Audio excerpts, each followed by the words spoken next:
pagising mo ng umaga, ito lang naman yung bubungad sa'yo. Yan, yan, yan, tsaka yan. So,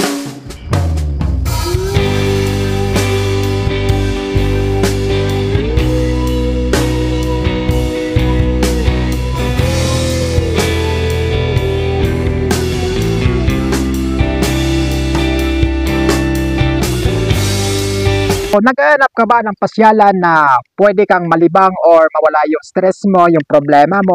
So dito ka pumunta sa lugar na to. Ito yung Lantawan, Ninoy Aquino, Kalilangan, Bukidnon. Dinadayo talaga ito ng karamihan mga estudyante, malayong lugar. So pupunta talaga dito. Ayun yung sentro ng Kalilangan, Bukidnon. So kung mag-travel ka, so dapat maaga para maabutan mo dito yung magandang view na wala pang init. Kasi ngayon pumunta ako dito as mainit na siya, meron na siyang init. So hindi ganoon kagandahan yung nakuha nating mga video. Pero kung maaga ka pa o kaya hapon, mas maganda siya. Dapat walang ulan para hindi ka maabala. Kung pumunta ka dito, umulan kahapon tapos pumunta ka ngayon, pahirapan talaga pag-akyat dito, maglalakad ka na talaga. So spray ka dito, lalo na kapag may kasama ka, marami kayong kasama. Ako, mag-isa lang ako pumunta dito para makapag-kuha ng vlog sa lugar na lang ako nakaakyat dito pangalawang beses. Nung nakaraang buwan, pumunta ako dito, may kasama ako na, pre, alam mo na, gala-gala. Dito pumunta mga idol ngayong mahal na araw, tag-init ngayon, kaya hindi mahirap yung pag-akyat dito.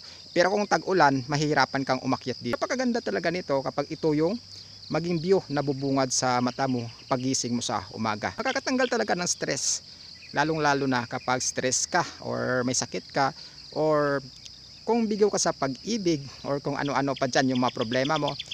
Try mong bumisita dito sa Lantawan na to. Sure ako dyan na mawawala yung problema mo. So yan yung Kilanggi, no? Kikita natin. So dyan mo matatagpuan yung hot spring na dinadayo talaga ng mga karamihan. So maraming dumadayo dyan mga idol, lalong lalo na ngayong palapit na yung mahal na araw. Ang daming pumupunta dyan. Daan na dyan na pinagawa na pwede kang pumunta dyan. Pasok yung 4 wheels dyan o kaya yung motor, pwede na makarating dito sa Kilanggi na to. So may daanan din na naman dito kung pwede mo dumaan dito. Kaso walking distance.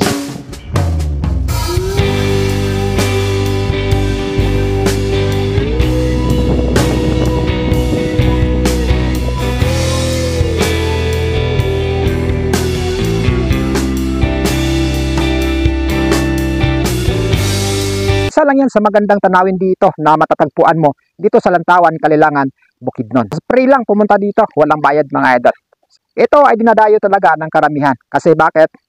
Mula kasi noon hanggang sa ngayon, dinadayo talaga ito dito. Lalong-lalo na ngayon na marami na siyang daan o pwede na siyang daanan mga idol. May mga tanim na dito na tubo kaya meron na siyang daan. Pwede yung motorsiklo mo dito makaakyat mga idol. So napakaganda ang lugar na to. Perfect ito sa mga turista na hindi pa nakapunta dito. So ang lugar na to is maganda naman talaga kung pasyalan lang talaga hinahanap mo. So bukod sa mas stress free ka, yung problema mo is medyo mawawala din kasi nga ang lugar na to is napakaganda. Naghahanap ng hiking or libangan, yung mga barkada. Perfect na perfect ang lugar na to. So napakaganda kasi mga idol, pagkagising mo sa umaga, ito yung bubungad sa mata mo. Ito, yung mga ganitong klaseng view, yung napakalupit talaga pag ganito yung laging nakikita natin sa mata natin araw-araw. So napakaganda kasi mga idol, dito sa lugar ng Kalilangan, Bukidnon, hindi mo maiisip na mayroong ganitong view dito. Bihira lang makakita nito dito kung hindi ka makakaakyat sa lugar na to. Pero dito sa lugar na to mga idols, marami talagang dumadayo dito. Lalo-lalo na next month, mahal na araw na. So asahan natin na maraming dadayo talaga dito mga idol. Lalo-lalo na sa Kilanggi Hot Spring na to mga idol. So maraming pupunta dyan, lalong-lalo na mga estudyante. Kahit nga yung taga-ibang lugar is mamupunta dyan. So dyan sa kabila na yan mga idol is Kalilangan, Bukidnon. Dito naman sa kabila na to is Pakantukan na. So Maramag. So malapit lang dyan. So sa mga nagbabalak dyan na gumala or pumunta, lumibang. So ito yung napaka-perfect na puntahan nyo mga idol. Itong Lantawan, Kalilangan, Bukidnon. Hindi natin lubos maisip na mayroong ganitong klaseng view dito or tanawin na mapupuntahan. So perfect talaga yan kung gusto mong gumala. So, yung pagpunta dito mga idol is hindi naman ganun talaga kaganda yung daanan kasi minsan paakyat talaga to. Lalo-lalo kung first timer ka na pumunta dito, mahirapan ka talaga.